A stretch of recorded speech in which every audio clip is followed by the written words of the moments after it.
So, on the evening of the 75th anniversary for the Joker, Suicide Squad director David Ayers tweeted out this photo of Jared Leto as the Joker, and the internets went ablaze with commentary. Oh God, I knew David Ayer was the wrong person for this film. No.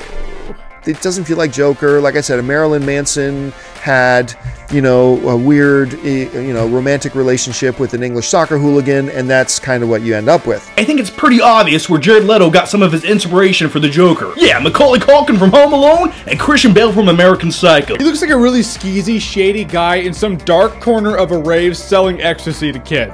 Every reincarnation is going to try to cast off perceived historical conventions and try to eclipse previous on-screen portrayals. So I wasn't surprised as to the extent of the variation, but there are some things to say about this. This incarnation, as with Heath Ledger's, is clearly a hybrid of various interpretations of the character, but what I respect is that this live-action rendition is a strong departure from Ledger's portrayal in the Nolan universe, and unlike any other previous live-action incarnation before. It's nice to harken back to the classic depiction of bleach, pasty skin, and bright green hair. The additional purple glove is a great link back to the Joker's classic attire. And yeah, a lot of people are making Michael Jackson cracks about the one glove. However, I believe that the lack of a glove is to reveal the tattooed smile on his left back hand.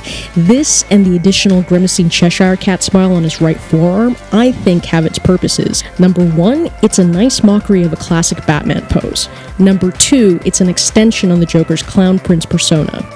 Now, the Joker's had tattoos before, beginning first with All-Star Batman and Robin, which was terrible, but nevertheless, there's credence to the use of tattoos with the characterization based on source material. But let's talk about the other tattoos, because these seem to be the most problematic and divisive. As it appears based on what's visible, all of the tattoos are depictions of the character's iconography. The Hall After tattoo clearly references imagery from The Killing Joke, Arkham Asylum, and Lee Bermejo and Brian Azzarello's Joker graphic novels. The stylized J tattoo beneath his eye, like a version of a Stussy S, and probably also serving as something reminiscent of a gang identifier like the teardrop tattoo. I love the maniacal intensity with the crazy eyes, those big dish-wide eyes with the sclera showing. He does look mentally deranged and capable of violent malevolence if left unrestrained, and just really crazy.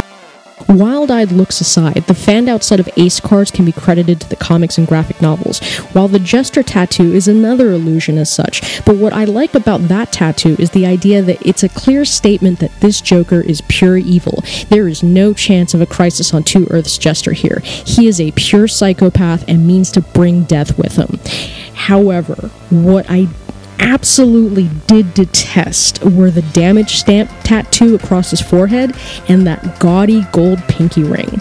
I feel that it's those two elements that are the most detracting and devalue it, so it appears to be more cosplay than costume. The grill I'm on the fence about.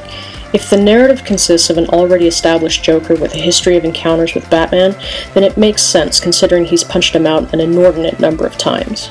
But it's important to remember that although intricate, this appearance is merely an accentuation to the actor's performance. It's the actor's performance that will translate the character, that will justify and elevate any interpretation. So we'll just have to wait and see. But I'll leave you with this, and you tell me if this comes off as compelling. Once and for all, before I fucking kill you.